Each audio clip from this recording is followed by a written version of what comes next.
Si tienen ese don de síntesis, que ya sabemos que Juan Camilo Tomás no lo tiene, pero para los que tengan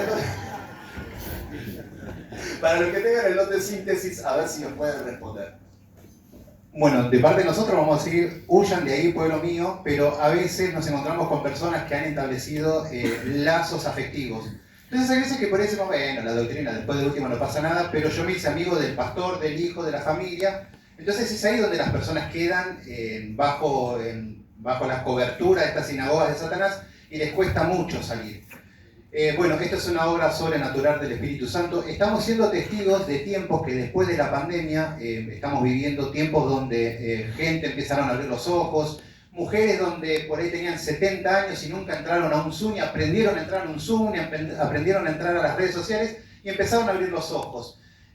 No es desalentador, sino que el Evangelio está siendo predicado y bueno, obviamente que orar por las personas, pero deben entender eso. Tienen lazos, salen muy destruidos cuando salen de ahí, por eso no es fácil. Hay personas que prefieren decir, bueno, me quedo en el confort de estar en una falsa iglesia porque acá tengo muchos amigos. Entonces, contra todo eso nos estamos enfrentando. Pero, ¿qué es lo que estuvimos hablando? Yo no voy a hablar más de lo mismo porque estuve nombrando todo lo que eran las características de un evangelio falso. Tengan amor, por ahí no sean tan como yo, que soy tan directo, tan severo, y algunos piensan que estoy enojado. No, es así. Pero ese es mi consejo de parte mía. Amén. Hay que entender algo. En este momento acá, con los hermanos, están acá al frente. Y es, bueno, no soy tan alto como ellos. Ya se habrán dado cuenta. Es el hecho de entender que lo primero al llamado bíblico se llama la disciplina. La disciplina es amor. El Señor que disciplina ama. Y a veces hay que llamarlo. El primer siempre llamar al Señor es a llamar a los líderes, al pastor, a todos, a ese. En el caso, siempre hablando de que la iglesia se está corrompiendo, está tomando estas malas enseñanzas por la razón que ellas siempre le han tomado.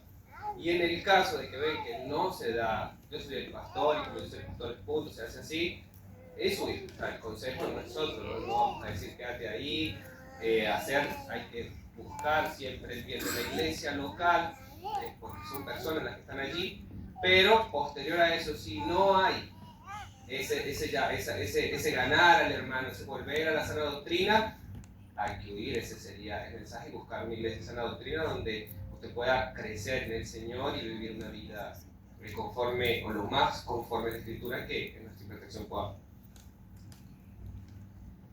Bueno, a ver. Bueno, Paul Washer dice, ¿no? Si no te congregues en una iglesia lo más cerca de tu casa, congrégate en una iglesia lo más cerca de la Biblia. Y eso es una realidad. Tenemos que buscar siempre la verdad. Y la verdad, pues, es Cristo, ¿no? Hay doctrinas fundamentales, que son la divinidad de Jesús, la Trinidad, la autoridad de las Escrituras. Y si esas doctrinas son innegociables, son doctrinas vinculantes a la salvación. Hay doctrinas que no son vinculantes a la salvación, en las que podemos tener debate y, bueno, diferencias, y podemos convivir con diferencias, pero en unidad, porque son doctrinas secundarias, pero doctrinas primarias no. Ahora, cuando yo estoy en una iglesia que es una iglesia que no se acomoda a esa iglesia donde la Biblia es la máxima autoridad, pero de todas maneras la persona que está ahí, el pastor, es un hombre realmente de Dios, que ustedes se dan cuenta que no es una persona que quiere hacer mercadería de la gente, ni que está detrás de la plata de las personas, ni que le gusta estar ahí para que lo idolatren, porque muchos pastores que quizás no buscan las riquezas, pero sí buscan volverse dioses, ¿no? Como Nabucodonosor, que ellos son una estatua y hay que adorarlos y reverenciarlos. Si usted se da cuenta que el pastor es así, que realmente está haciendo mercadería del pueblo, huya de ese lugar. Usted no tiene que estar un segundo más ahí. Ahora, si usted ve que es un pastor que tiene una doctrina que está en crecimiento y que quizás tiene muchos errores, pero realmente es un hombre de Dios, es un hombre que ama la gloria de Jesucristo, es un hombre que, bueno, usted sabe que la doctrina no salva, acá todo es por gracia, pero entonces a ese tipo de pastores tenerles paciencia y de alguna manera cristiana, pues tratar de ser influencia para ellos. Si estamos en una iglesia donde nosotros podemos ser de influencia para los hermanos y para los líderes, entonces quedarnos, si podemos ser de influencia. Si no somos de influencia Y si el pastor no es un pastor legítimo, huyan de él, ¿no? Entonces, ese sería mi consejo, teniendo en cuenta siempre, mis hermanos, que la Biblia debe ser la que gobierne todas las cosas. Dios no se revela a través de la Biblia. Dios hoy no se revela ni por sueños, ni por visiones. Si Dios se revelara por sueños y por visiones y por toda esa parafernalia, entonces Jesús hubiera dicho, no nos hubiera dicho que vayamos a predicar el Evangelio, ¿sí o no? O sea, el Señor hubiera dicho, miren, oren para que el Señor se le revele en sueños a la gente. No, el Señor no dijo eso. El Señor dijo, vayan y prediquen el Evangelio, porque a través del Evangelio se revela a Dios, ¿no? Bueno, después estarán de todas esas experiencias humanas que providencialmente, aunque son naturales y no son sobrenaturales, pero providencialmente pueden ser encaminadas para llevar a la persona a la Biblia. Eso sí puede pasar, ¿no? Entonces, la Biblia es el medio por el cual hoy se revela a la humanidad. Si la Biblia no está entronizada como Dios, o sea, no como Dios, que esto es bibliolatría, no tiene nada que ver. O sea, es una contradicción de términos eso. Si la Biblia no tiene el lugar que tiene que tener como gobernante de la iglesia, ahí no tenemos nada que hacer, mis hermanos. Entonces, bueno, eso es mi... Yo sumaría 30 segundos, de hecho también que depende. Una cosa es de la iglesia, pero la otra es tu nivel de madurez. Nosotros debemos reconocer si somos nuevos, cómo es nuestra participación en esa congregación. O sea, si la participación tuya es importante en el sentido de que tienes tiempo, tienes relación, conoces, siempre está ese llamado al amor de, mira, volvamos a nuestra rutina. Si eres una persona nueva, eres asistente y estás en ese momento, no te quedes en esa iglesia, busca una iglesia que ya esté encaminada por tu bien, de tu vida, de tu familia. Ese sería también el consejo, depende mucho de cada quien, el consejo es muy personal. No agregaste nada, Seba. Está bien. Bárbaro. Bueno, me jugaron mal, porque vieron que era importante la pregunta. A ver, quedan dos. ¿Alguien que se anime? Dos preguntas que quieran compartir. Sí. En Mateo 28, verso 19, dice, id y haced discípulos, bautizando en el nombre del Padre, del Hijo y del Espíritu Santo. Sí. Yo tengo un matrimonio de amigos que dice que tiene que ser bautizado en nombre de Jesús basándose en el libro de Hechos y que no tiene validez Mateo 28, 19. Haciendo referencia al bautismo del Espíritu Santo. Bueno, a ver, ¿qué pueden ver? Tranquilos.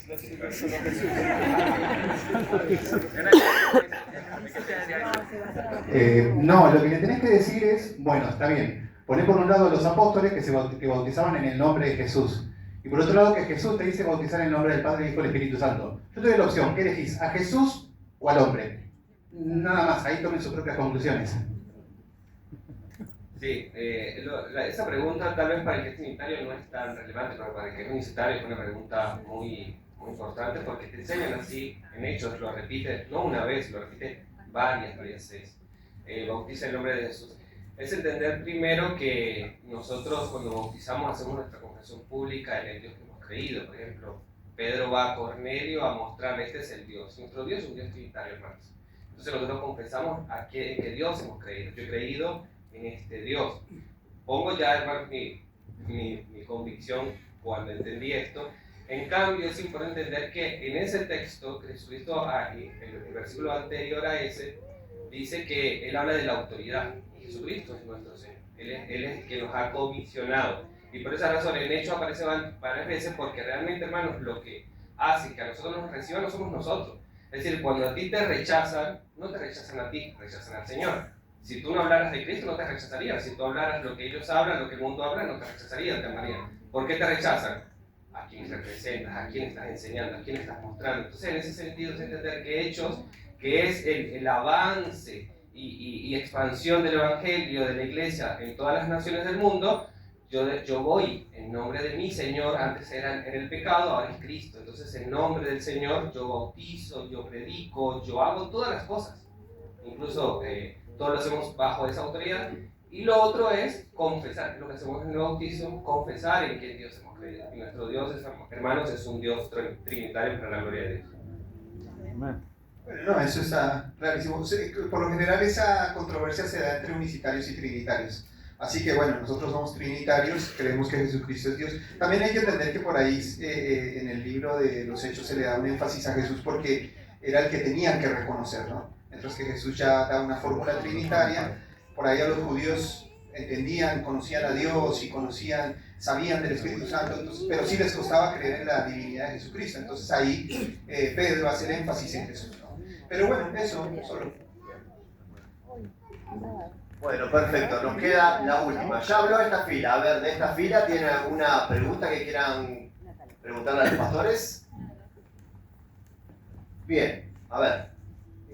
Con respecto a varios pasajes que han sido añadidos en diversas versiones de la Biblia, escritos a lo largo de los años, ¿no? Tenemos la controversia ya con los que están fuera de lo que es el Evangelio. Un ejemplo, lo que es el mundo del Islam, que ellos están en contra de la inerrancia de las escrituras. Un ejemplo puede ser la perícopa de la mujer adúltera. ¿De qué manera podríamos responderle a ellos cuando nos hacen la objeción de que nuestra Biblia está adulterada?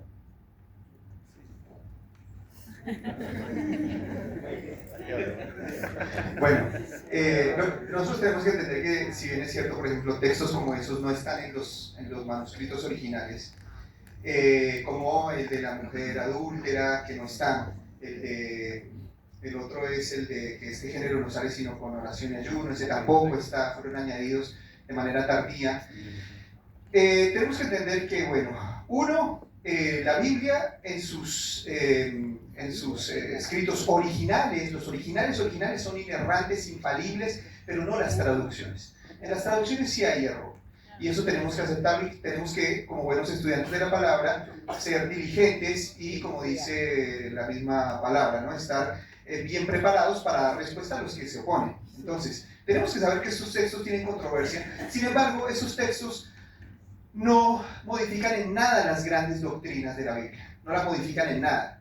Y bueno, el texto, posiblemente el texto de, por ejemplo, el de la mujer adúltera, haya sido parte de la tradición oral que en ese momento pues también tenía muchísima autoridad. Pero entonces nosotros lo que tenemos que estar tranquilos, primero, es que los textos originales, no las traducciones, ellos son inerrantes, infalibles, suficientes. Ustedes lo pueden leer en la Declaración de Fe de Chicago de 1978, que se establecen todos esos fundamentos. Entonces, ellos son infalibles. Y después las traducciones tienen sus problemas. Hay que volver a los expertos en el texto para poder dar respuesta a estas personas. Entonces, cuando la Biblia dice que los libros son inspirados, como bien hoy habló el pastor Javier, es porque tienen una investidura, una naturaleza divina. Y Dios no se contradice, Dios no se equivoca, ¿no? Entonces ahí tengo que usar las palabras del Dr. Sproul, que dijo, si ves un problema en la Biblia, que es perfecta, el problema no está en la Biblia, el problema está en ti. Entonces hay que investigar más, qué sé yo, el contexto histórico, hay que investigar más la intención del autor, hay que investigar más, porque el error no está en la Biblia, el error está en nosotros. Amén.